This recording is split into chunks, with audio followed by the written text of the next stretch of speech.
Halo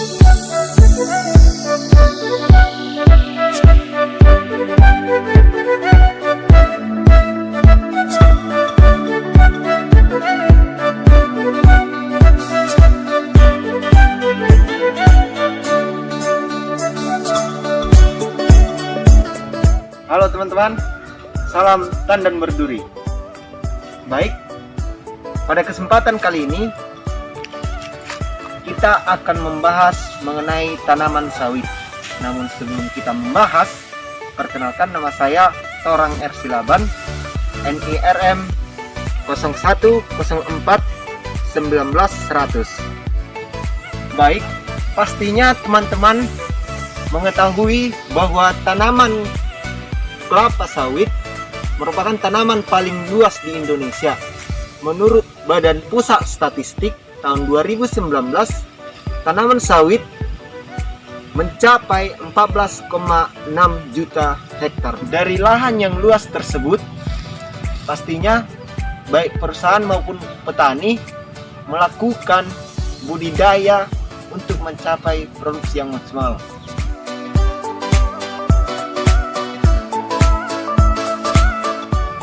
Pertama, spraying atau penyemprotan.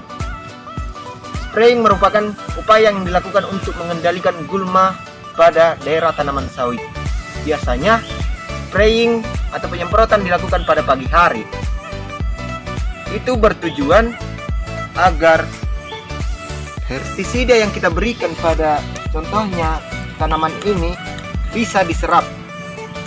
Teman-teman sekalian, pada video ini saya akan memberikan contoh penyemprotan atau spraying yang baik dan benar. Ini adalah contoh, berikut ini adalah contohnya.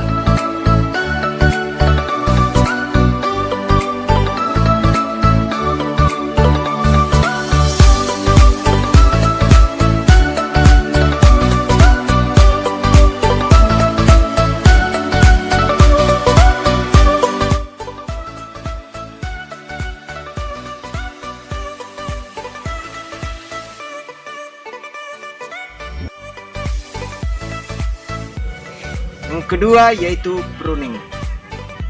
Pruning atau pemangkasan merupakan kegiatan membuang pelepah yang berlebih. Tujuannya yang pertama supaya tanaman tumbuh dengan baik, yang kedua supaya tanaman terkena sinar matahari, yang ketiga meminimalisir tumbuhnya atau berkembangnya jamur.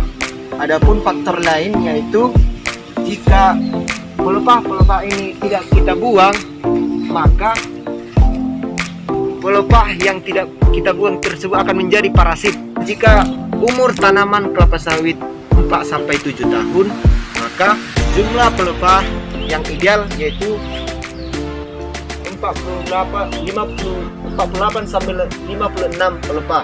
Yang kedua, jika umur tanaman 8 sampai 14 tahun, jumlah pelepah yang ideal yaitu 40 sampai 48 pelepah. Dan jika umur 15 sampai 25 tahun umurnya, maka jumlah pelepahnya yaitu 32 sampai 40. Demikian, di sini saya akan menjelaskan bagaimana bentuk-bentuk pruning atau pelepah yang telah dipotong untuk peletakannya.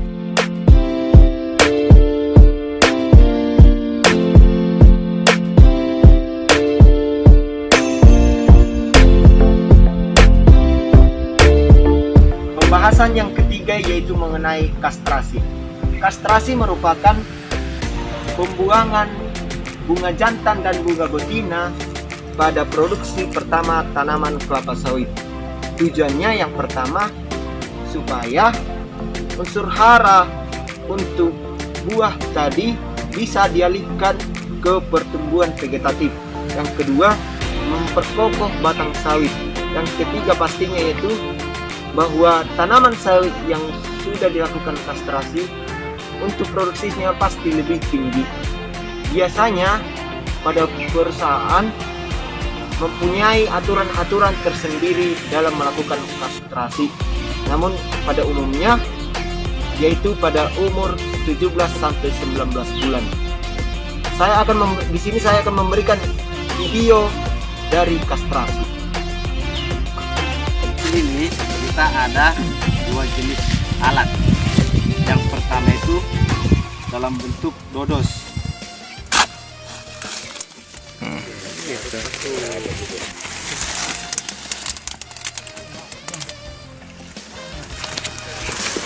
Jadi dipotongnya kali Pak.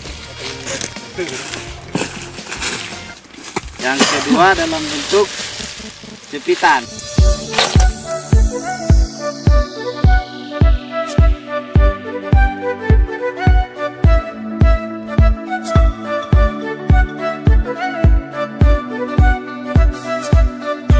Demikian pembahasan kita di video ini. Jika ada perkataan ataupun penjelasan saya yang kurang baik, saya mohon maaf. Salam tandang berduri.